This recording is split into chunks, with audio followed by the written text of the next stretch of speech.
So I want to give you guys a little bit of context to this episode, and I want to it's probably going to be a little bit of a long-winded introduction, so forgive me, but the reason why is that we had so much great feedback at the beginning of the year when we did our episode with Mitch Pereboom and the data project that he was going through and rolling out within Australia.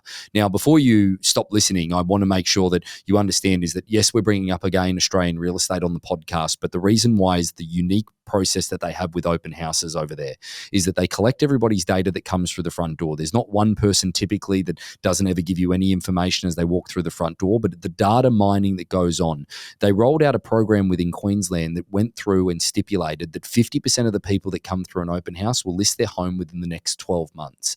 And they were working with each individual office, and they still are working with agents to show the slippage of the people that are coming through that they're not identifying as sellers in order to then get an opportunity to list their property.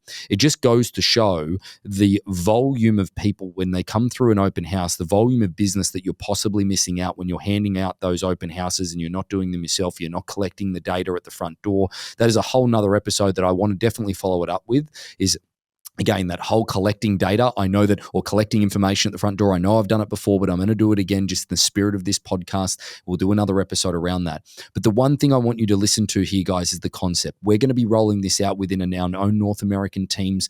We would be happy to work with anybody externally as well if they wanted to understand this a little bit further.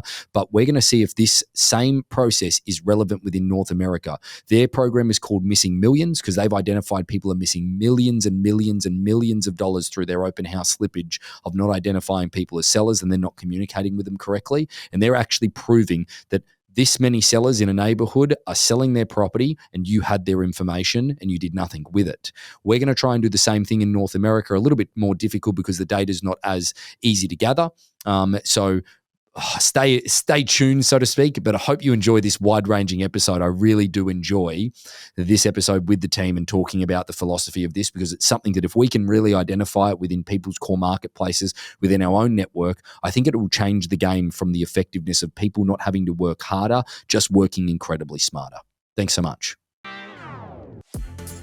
Welcome to Rethink Real Estate. My name is Ben Brady, and this is a real estate podcast aimed to deliver sales strategies, marketing tips, and business insights from industry experts and myself to build a listing-focused business for the future. Let's get into it. Britt, Troy, welcome to Rethink Real Estate. Thank you. Thanks for having us. Thank you. This is going to be red hot. So, full disclosure to the audience that is listening at the moment, I've got two Aussies with me. So my Aussie slang is going to be a little bit more. As we call it, my ochre will be quite high with these two on the call as well. So I'll make sure that I'll do the translating for any of the North American people that are listening to the podcast, the whole probably 4 people that are probably listening in at the moment, is that I'll make sure that I do the translating along the way. But it's great to have you both here because I'm really excited to go through the initiative that both of you guys are pushing out within Harcourts, Queensland, and that you've been part of designing. Just the segue for the people that are listening that have listened to previous episodes, I did an episode at the beginning of the year with Mitch Pereboom, who was the CEO for Harcourts, Queensland. Now, that said, is that Mitchell we got a great deal of great feedback around what Mitch was speaking about, which is what we're going to go through in the execution of what you guys are doing today. And for those that don't know the episode and want to go back to it, like I said, Mitch Pereboom, I think it was like the 2nd or 3rd episode for the year so far, but we're basically going through and doing data mining with inside the open houses that people are doing on their properties. So to just give some context to that as we lead into the episode, and then obviously I will let Troy and Britt have a turn here shortly, is that when you're in Australia and you're doing an open house on a property, that typically is the only time that people are coming through that home. I would say, guys, what would you say, Britt and Troy, what's your opinion is that there's not really private showings that happen very often on a property. It's usually just open houses, correct? Yeah, generally as agents, we try to avoid the private inspections in Queensland at least. I don't know how it is in the other states, just because best use of time, open homes, most people in the house at one point rather than showing them through individually. Yeah, social validation, you would call that, like to make sure that people understand the volume of interest, or it catches you with your pants down if no one else is in there. So whatever you like. But I guess that the other thing that I'd say to that is that when you hear the words that Britt or Troy say, when they say inspection, folks, they don't mean somebody physically going out and doing a home inspection on the property. They mean someone going and seeing it. It's a showing. So there's you go. There's your first Australianism. Okay. That we'll break through. We're doing well here, folks. We're good. We're 2 minutes and 30 seconds in, and we've already got one. That's great. You're going to have to be like a translator, I think, for this session. It's gonna be good to see. It's gonna be good to see if I've still got it, because I said the other day, I was talking on the phone to actually Mitch, and Mitch said to me something. He said unconditional. I'm like, what's that? Oh, that's right. Yeah, right. I got you. Yeah. So when getting back to the point here is that when people come through an open house in Australia, they have to, by law, certainly in the state of Queensland anyway, they have to provide their name and contact information. Is that still the case, Britt and Troy? Yes. 100%. Yeah. Yep. Okay. So is it name and just phone number, or do they have to give an email address as well? Or because I remember when I was doing open houses back in Australia, I'd go, "Hi, my name is Ben. What's your name?" You write it down, your address, phone number, and then email wasn't really a big thing back then. Yeah. So I guess it depends on the agent. There's no kind of set rules around what has to be given. I don't know if I should be saying this on a podcast, but I've definitely seen agents not get anything from people at open homes. So it's not like it's a legal requirement that they have to do it. But generally we try to promote that people get first name, last name, mobile number, and email address. Right.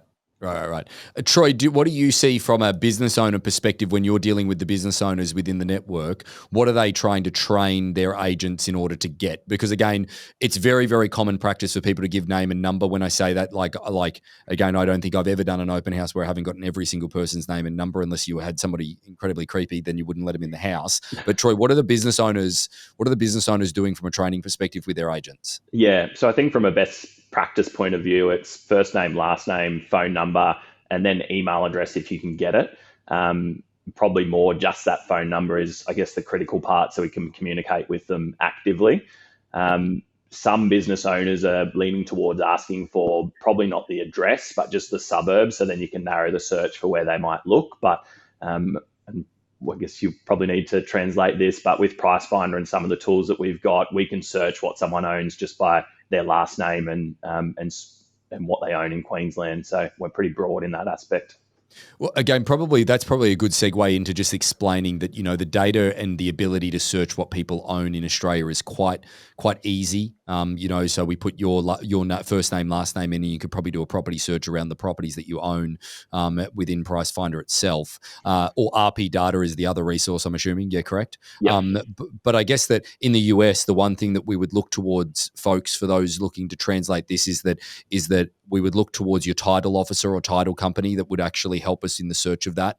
We're going through and exploring that at the moment. What are the best ways and avenues? So anybody's got any bright ideas, please drop some comments in the YouTube or send us an email and let us know if you've got any other bright ideas as we try and figure it out. But that said, getting back to the real purpose of this, in the discovery of all of this, your job, well, Troy, you're the business development manager for or BDM for Harcourts in Queensland. So you're dealing with agents, business owners in the greater Harcourts network. Yep. Britt, your primary role is that just across Queensland, or is it across Australia, in order for for this initiative being the sort of data mining that we're going through? Across Queensland as well.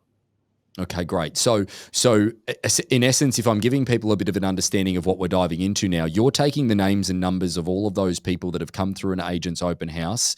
You're putting it into you're then going in and creating a spreadsheet, and then what is happening with that? Can you please walk us through what happens at that point? An agent stands at an open house, they get everybody's names and numbers through, and if they're part of your program, what happens from there? Cool. So originally we were using it to just work out what was happening in a business. Across Queensland, there's 55 Harcourts offices. So without being in the marketplaces, we were using the data project to be able to look at a business and assess what they were doing really well and what things we could help them improve on. So we were using the data and their databases with the collection. So like their databases have been built off the back of open homes, taking people's names and numbers like we just spoke about. We were looking at that data and we were assessing, okay, well, how many of these people how many people do they have, firstly?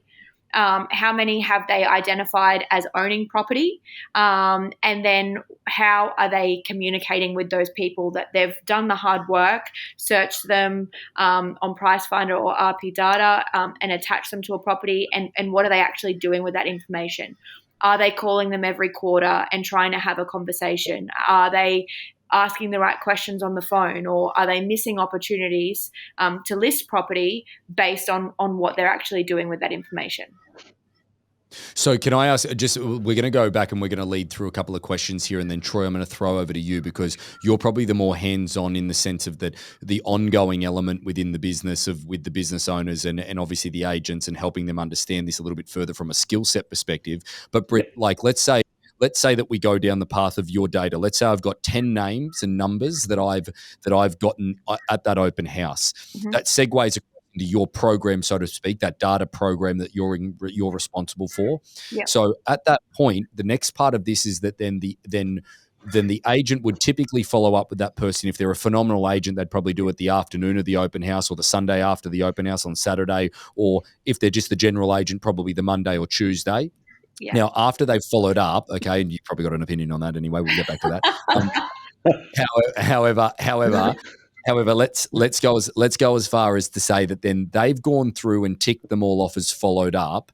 Their primary role in that follow up is to identify them as a possible seller or possible buyer, or what are they reporting back to you at that point? Yeah. So, really, the whole point of making those phone calls, we're very lucky, like you said, in Queensland, where we can actually search just using someone's last name and then their first name or even initial of their first name, and we can search what they own.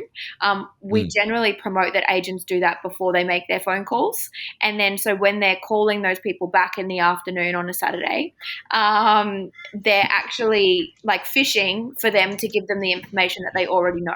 The whole idea is that you know where you want that conversation to get to. It's that I own this house in Smith Street and I'm wanting to upsize, and yes, I do need to sell that house to buy, but you want to create the conversation and make that flow so that you're building rapport with those people. We don't really, I shouldn't say this on a podcast, we don't really care if they like the house that they came through.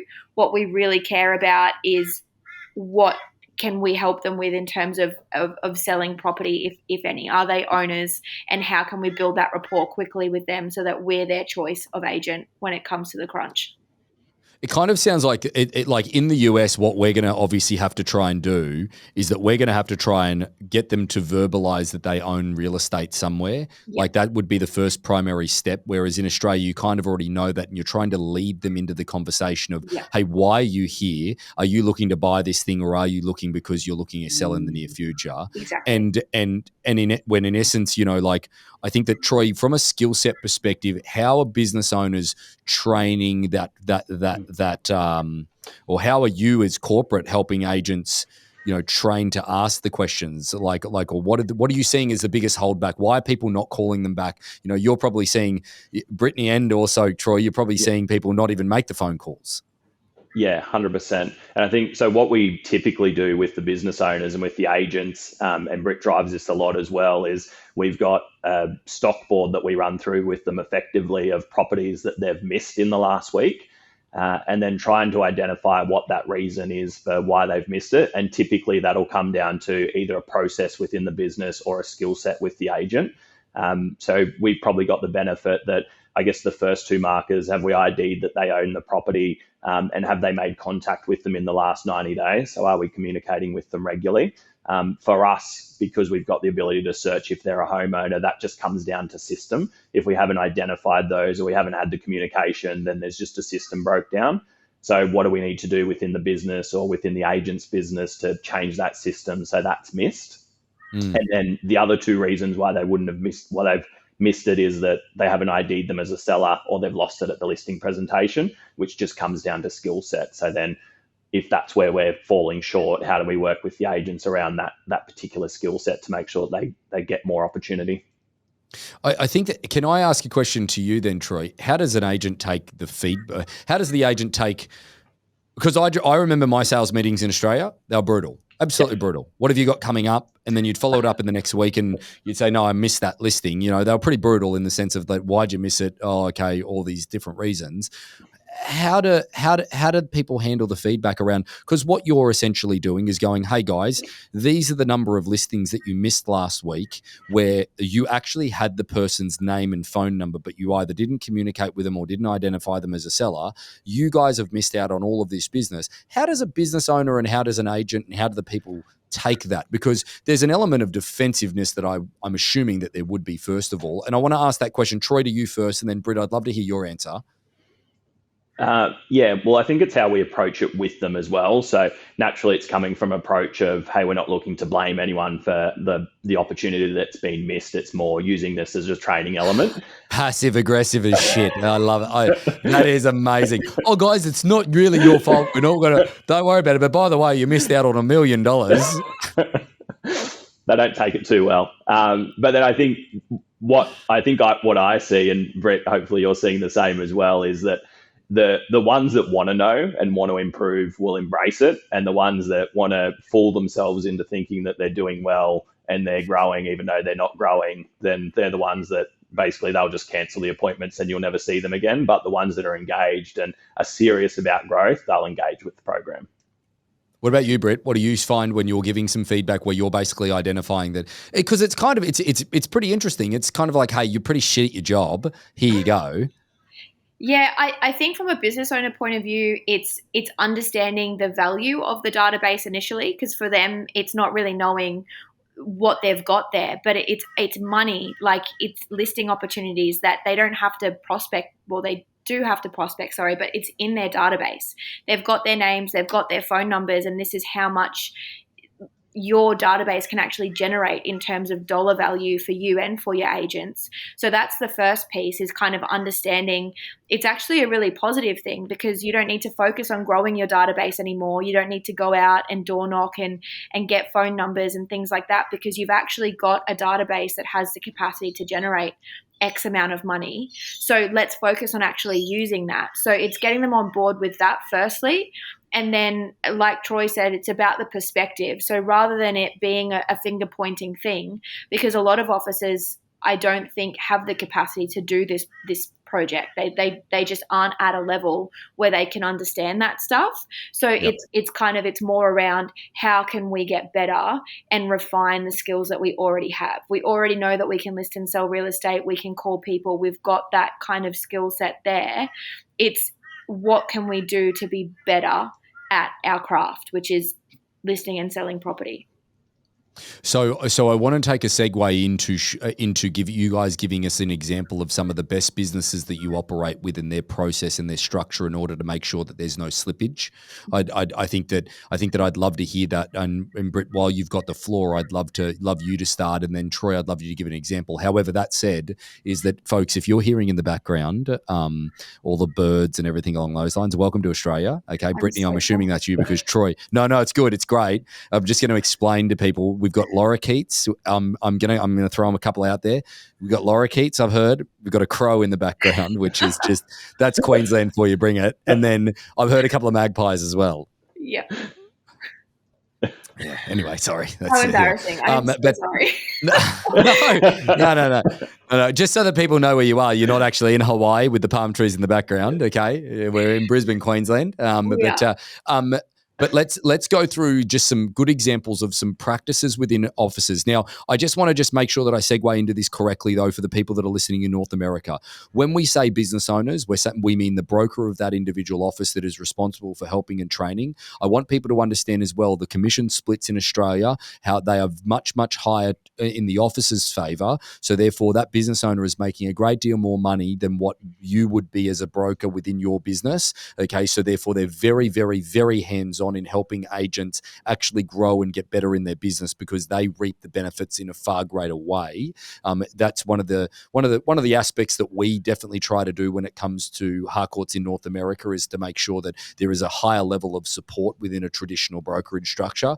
However, The thing that I will say is that most of these brokers or business owners, they are not selling brokers or selling principals. They are not selling real estate at the same time. A lot of them, some of them are, but in the case of where you're looking at this and you might be an independent brokerage, or you might be a brokerage where you're the broker and you're selling and you're the best agent at the same time. Okay, is that keep in mind is that Australia is a different structure. We're trying to draw as many parallels as we can, and I think that there's some real gold in what Britt and Troy are rolling out in Queensland. So try and draw as many parallels as you possibly can. But Britt, over to you, where you're seeing this used, or you're seeing the best process and systems. How do you see that work? Yeah, cool. So I don't know if it's the same in North America, but in Queensland, most offices, just as some context for their database, there's two ways that they kind of run it. It's either a closed database or an open database. What closed means is that each agent within the business has their own set of clients, and only they can see those clients in the system, and only they can call those clients. So 99.999% of businesses in North America would operate that way. Right. And most offices do operate that way as well in Queensland. The other way that they can operate is where it's open. So everyone can see everybody's contacts, and then there's rules within the office around how frequently those people can be contacted, who can contact them. Basically, it's trying to avoid data being neglected or contacts being neglected, and allow newer agents that might not necessarily have that contact database build one from what offices call orphan data, so people that haven't been communicated with by the person that bought that data into the business. Just so you know, there's many agents that are listening to this in North America that are hyperventilating at the thought of that somebody else could see what their client is, or even see into their database. But I think that it's always great to just listen to different things. So, Britt, can I ask just the rules around that orphan data? For example, is that they do an open house, they put it into the open house app, it then gets pulled into the Vault, which is like Vault RE, which is the system or CRM that you guys use over there. Yeah. And then that becomes the ownership of the office, or how does that work if it's a pooled data perspective? Yeah, it's ownership of the office, but then it does come down to the agent actually doing the work to also retain that data. So as an example, if they were calling that client that they've brought into the office every 90 days, or at least attempting to, then it remains the property of that agent. Once they stop communicating, so say, for example, they haven't spoken to someone for 6 months, then somebody else in the office would have every ability to then contact that person and reach out, say, how are you going? What's been happening with your property journey? And then take over that client as theirs, as opposed to the person that originally met that client. So the best way I've cut you off from a process perspective. So yeah, go for it.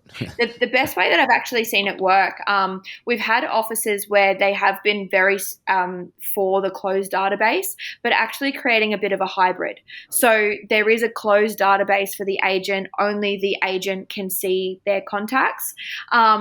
But in Queensland, and I don't know again if it's the same way in North America, agents kind of have their set areas that they prospect, so suburbs that they focus on, and very regularly they'll meet people from outside of those suburbs. And so what we see within those closed databases is a lot of very valuable information that might not be valuable to the agent that originally met that person, but to someone else in the team.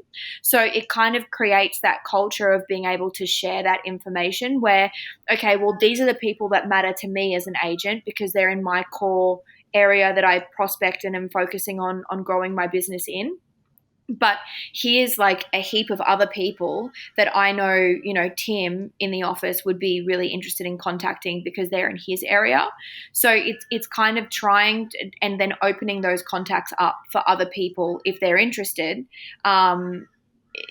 calling them because it's got no value to the agent that originally bought them in.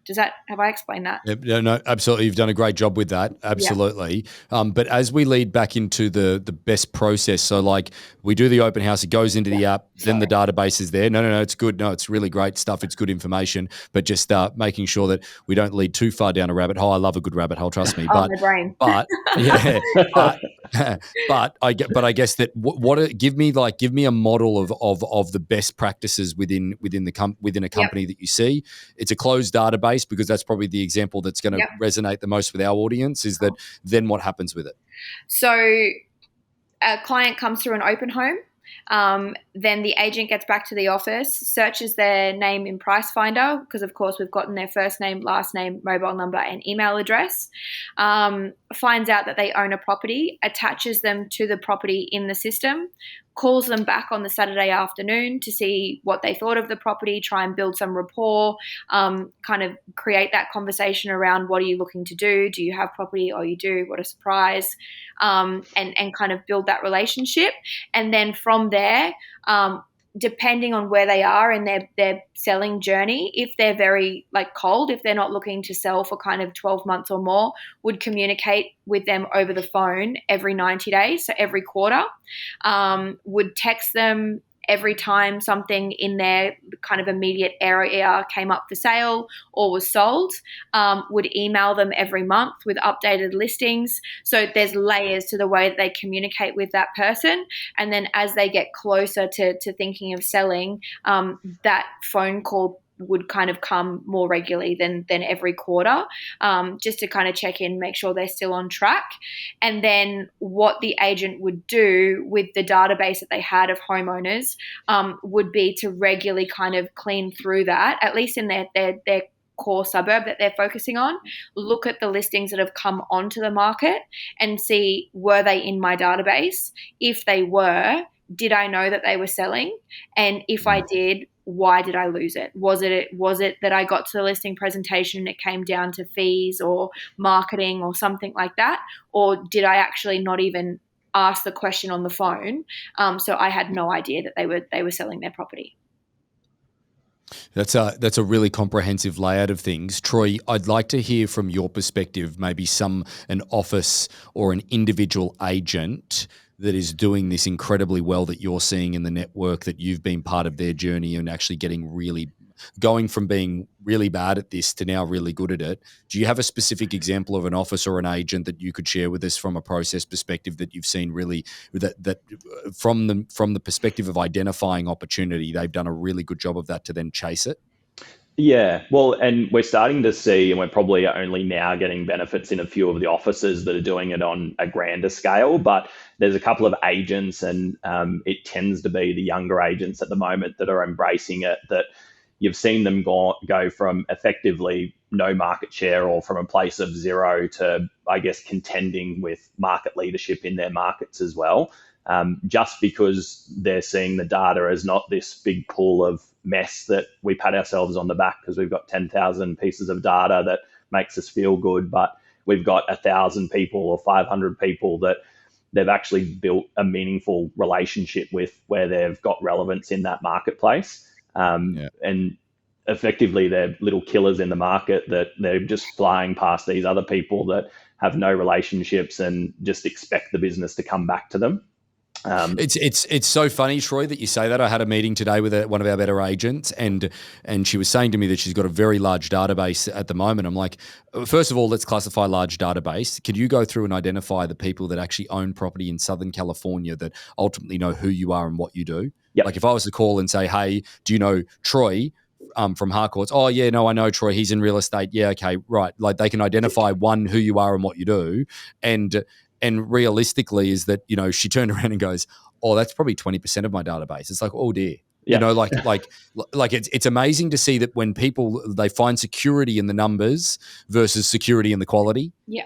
Yeah, 100%. And they're actually external to the network from a previous role that I was in, but there was an agent that did it so religiously in their market. One of the things they did, they'd update on a recent sale anytime that it happened. And their market became so used to them calling to tell them about a sale that if they ever missed it or they were late calling the market around it, they actually used to get calls saying, hey, how come you haven't called me about this sale? Do you know what? Australians are such assholes. They would call the agent and go, oh, you missed one. Yeah. So that leads me now to a couple of questions that I've got for you guys, just from a numbers perspective as we draw to the sort of end of this, is that first things first, Britt, what would you say? And Troy, I'm going to ask you the same question to see whether or not there's any light that you can shed on this as well. What would you say, just from an average perspective, out of every 10 people that come to an open house? Now, I know that there's so many things that this depends on. Depends on area, depends on price point, depends on everything. But I'm going to ask you to use some real dirty math. Okay, and I want you to have a real guess at this. Out of 10, every 10 people that come through an open house, from an average perspective, how many of those people actually list their property within 30, 60, 90 days? I'd love to hear just a bit of a guesstimate on that. Yeah, it's probably about 50-50, I think. Holy shit. Yeah. At the moment, I think it used to be different. And again, it does depend on the market. There are some markets where there's a lot more first home buyers that come through the open homes. But a lot of the marketplaces at the moment, I would say 50% of the people that come through are actually homeowners. And even if they aren't, what we're seeing because of the interest rates and things like that in Queensland is that they will buy and then sell their property within 12 to 18 months. So even if they don't own the property when they come through the open home, they buy something and they sell it within a 12, 18-month period. It's amazing when, you used to go back do the reverse analysis on an individual farm area and you'd try and figure out what the average time between somebody, buying a property and selling it. It's that, it's that magic rule of 7 years. It's like, that is such bullshit now. Yeah. Yeah. So Troy, I'm gonna ask you the same question, but Britt, I'm gonna come back to you on this. I wouldn't mind getting an opinion from you, Troy. Like, do you believe it's 50-50 as well? But I'd love to know what you think the statistic is between 30, like how many of those 10 people sell their home in 30 days? How many of those 10 people do 60 and how many of those 10 people do 90? Like, what's the percentage breakdown within those time periods? Yeah, the numbers that I normally work off for a 12-month period is that effectively 1 in 3 will sell within 12 months when they're coming through if they're homeowners. Okay. So the stats we normally see is that if they come to us, which the only place that happens is open homes, it's 1 in 3. Whereas if we cold call someone and book an appraisal, it goes to 1 in 10. So like your odds drastically reduce. But I'd probably say, well, if we said 5 or 10 were selling in the next 12 months, I'd say probably 1 in the next 30 days, 2 after that, in the next 90 days, and then 3 in the next 12 months. Yeah, okay. That's really good. Yeah, no, that's really good. Now, I'm just going to quickly update a few people on a few of the Australianisms there. Folks, an appraisal actually means like a property opinion, an agent opinion.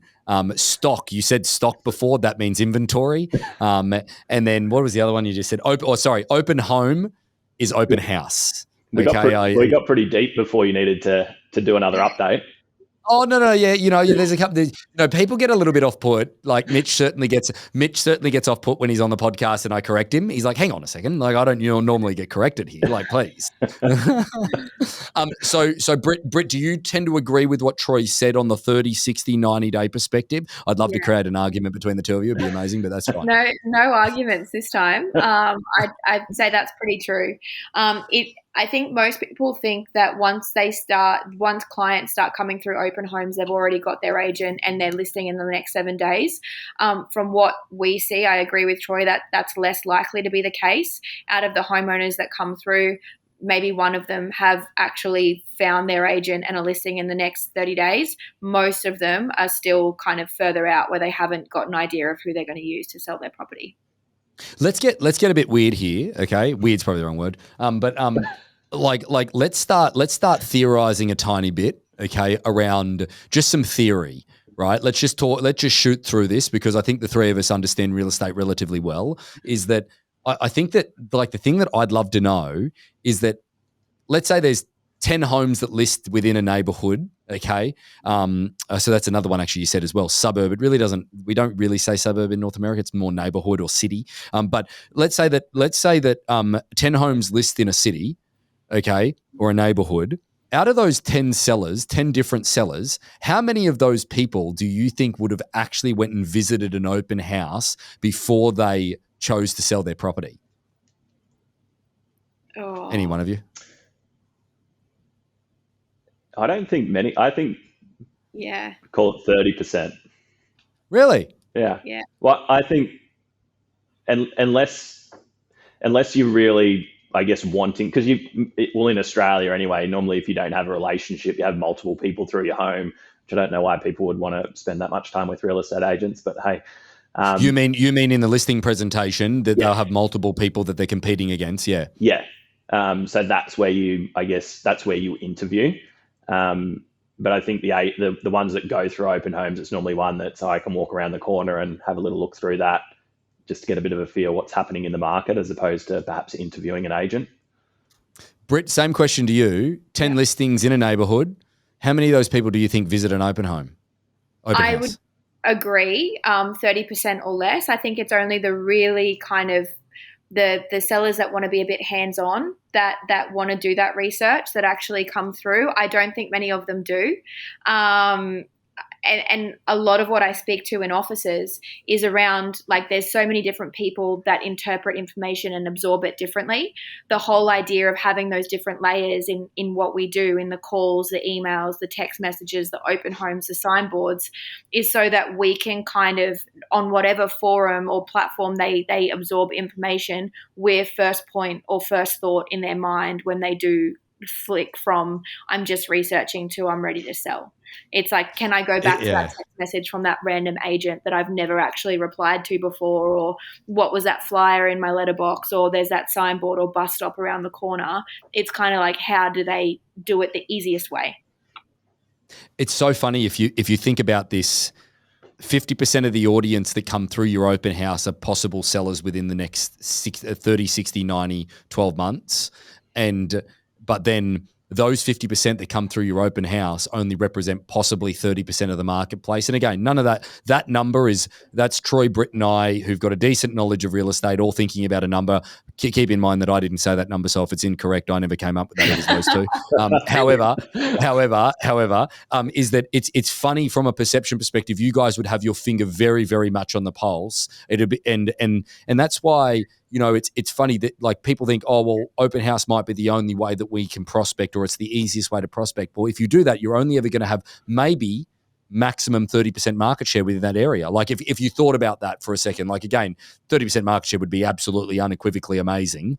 Okay. But that said, is that you would have to dominate 100% of the people that you ever met coming through that open house and get 100% of that business. Again, it's just, that is completely me going down a rabbit hole. I'm sorry. I'm just thinking about different things. But if we were to go back and we were to sort of think about the way that we're going to do this within North America, I'd love to get a little bit of feedback around what you guys wished you did better when you first started this project. Now, the reason I say that is that we're coming into this, we're not calling it Missing Millions. We're not stealing your name.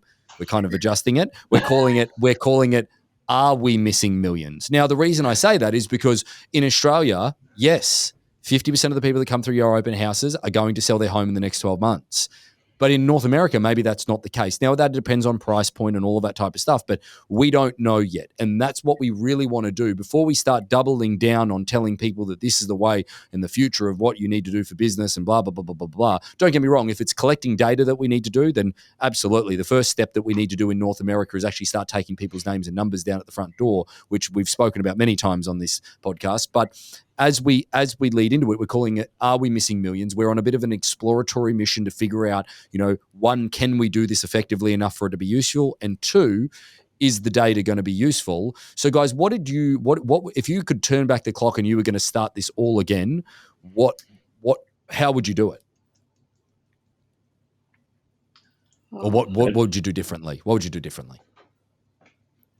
I can talk. So both Troy and I were agents before we were in our roles with Harcourts Queensland, and 100%, if I was an agent, again, if I had my time over and I knew what I know now, I feel like all of Missing Millions is like my regret story, but of things that I would do better as an agent.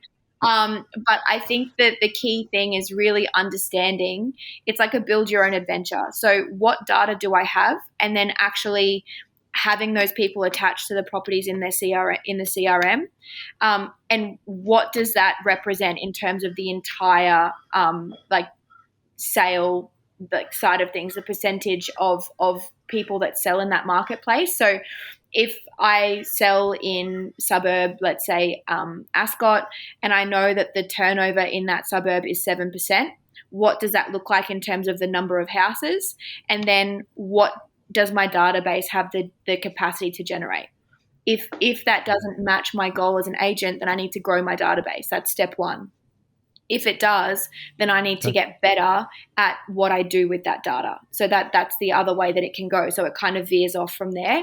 And I think just understanding that from the start and maybe being better at that the beginning bit than focusing on dialogue or focusing on any of that, because you can build skill set's way easier at that point. Skill set becomes so much easier to learn at that point. It's about having the people to talk to. I often say you could be the best agent in the world, but if you've got no one to talk to, you're useless. Yeah, exactly. It's just building that bit better would be the thing I did different.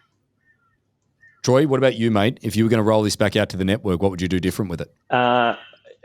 I probably think the agent understanding of it, like having them before, like, because you get the shock value. Like when we rolled it out, the first time that Britt presented it, the loss over a 12-month period was over 15 million in GCI. So you get the shock value of it, but then the agents don't really understand why we're doing it. So probably getting them. Do they not believe? Do they not understand, or they do not believe it? They don't believe they're missing that much. Well, I think it's both. I think they don't believe it because they don't understand it. Fair. So if you could go through the process of probably starting with, hey, this is what it's all about and this is why we're going through it. This is what it could mean for your business. And by the way, this is what you missed. Then you get the shock value, but then they're probably also going to believe that, yeah, maybe that did come out of my business if I'm wanting to look myself in the mirror and really say I did or I didn't do that work. Yep. Okay. That's good. Anything else to add, you two, before we conclude Rethink Real Estate? Do you know what? Actually, I am going to ask you to this because I always ask guests this. Give me your best life hack. That's what I often ask the guests on the podcast. I go, give us a life hack. Okay, as you think about it, I'm gonna monologue here for a second just so that you both have a bit of time to think about it. Like when guests come onto the podcast, they always round it out with, hey, favorite podcast, favorite book. What's a life hack that you can share with the people that are listening? I'm going to ask you both that. Favorite podcast, favorite book, and life hack. And if you want to throw something in there and you don't have anything to give us your favorite Netflix series or something like that, because I hate searching for those things. Give us something. All right. So Troy, we're starting with you. Thank you. Is that favorite favorite podcast? Favorite podcast? Favorite podcast at the moment is probably Huberman Lab. My only problem with this is that they go too long. But that's probably where I'm playing at the moment for a podcast. Good. There is actually not a podcast, but it's actually a YouTube channel that cuts them all the way down. If you wanted to listen to that instead, book. Give me a book. Book. I'm not a good reader. I find it hard to have my attention span held with books. So I'm actually normally reading about 7 books at a time, and then whatever catches my flavor when I pull up the app to read a book, that's what I'm reading. Hang on. Whoa. What's catching my flavor? Weird. Anyway, keep going. The book that's got my attention at the moment is the Mindset Athlete. So he's basically the mindset coach he was with the Chicago Bulls when Jordan was around. So he was Michael Jordan's mindset coach. He's worked with Kobe and a lot of other elite athletes. So I've probably got another couple of weeks out of that before I move on to getting back into another book I've already started. Life hack. Trying to think of a life hack that might actually give someone value. Probably don't have many. No, mate, it might be 3 beers instead of 4 at the pub. Who knows? Yeah, I don't know if that is a good life hack. Maybe have the 4th. Good things normally happen after that, don't they? Oh, geez. Life hack that I stole from someone else that I try and do fairly regularly is more just about for when I get home. I never walk in the door on the phone. So it's always, you can have a conversation or at least welcome who's on the other side of the door when you walk home. So try to never walk in the door on the phone. You're married, aren't you? I am, yeah. That's pretty smart, I guess. There you go. It's worked so far. Yeah, again, if he's like never walk in the door on the phone, are you single? Yep, no one's at home. All right, Britt, give us the lay of the land. Now, you're probably going to have some type of life hack, considering that you're a new mum as well. But let's go with podcast. Let's go with podcast first. Yep. Not work related at all, but Hello Sport. It's very Australian. Oh, give me. What is it? It's just dribble. It's called Hello Sport.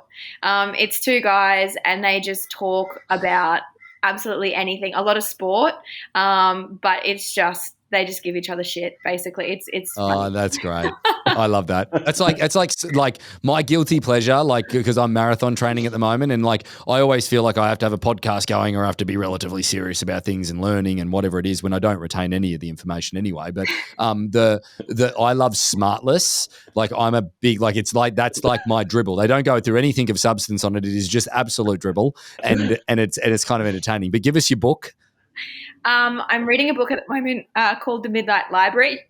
Again, not work related at all, no mindset coaches or anything like that. But it's about the different lives that you could have if you had made different choices and the infinite ways that life could be different. So it's pretty cool. That's kind of a little mindset. That's mindset. Yeah. That's mindset. I think that's mindset. That's absolutely mindset.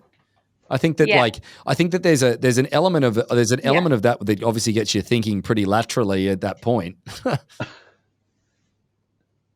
Yeah, and it's interesting. The character in the book, I think ultimately the way it will go is that the life that she is in is the best version of her life, and so all the regrets that she had, really she shouldn't have had them. Like when she sees the ways that those different lives went. Yeah, it's interesting. Ah, cool. That's cool perspective. And then I guess that life hack. Life hack. I actually was racking my brain before when Troy was talking. I was like, I don't know what life hack I have. No idea. What cool. what well, that's are all right. some of That's the best fine. ones That's that you've had? I've had all types of. I've had all types of stuff. Like it's like, but it mainly bases around. I think it's decision making that sort of a lot of them base themselves around. Like I've had people. I actually had one lady who's actually going to be. I think she's on before you guys or after. Her name's Cynthia Cummings. She's an agent. She's an agent in the Bay Area. Is actually the funniest one. She's like life hack. She pulls up this thing, and I'm like, what is it? And she's like, it's an electric can opener. I'm like, huh? And she proceeds to go, like, I'm expecting something philosophical. She's a very philosophical lady. And she thinks that the greatest life hack that she's ever experienced is a electric can opener. Hilarious. Anyway. Thank you both. Yeah, that's right. Thank you both so much for joining us on Rethink Real Estate. I really enjoy the project. Congratulations to all the success that you're having with it, because if anybody undervalues that in Australia and you're listening, you absolutely should get on it. But we're going to be doing something here very shortly in North America where we can really give an understanding of whether or not it's the same level of relevance to us as what it is to you guys. But again, thank you both for joining me. Excited to see it. Thanks so much. So about 75% of our audience hasn't liked, followed, or subscribed to our podcast. It would mean the world to us, and it would help this podcast more than you know to expand our reach if you were to like, follow, or subscribe on any of the platforms that you're watching or listening on. Thanks again.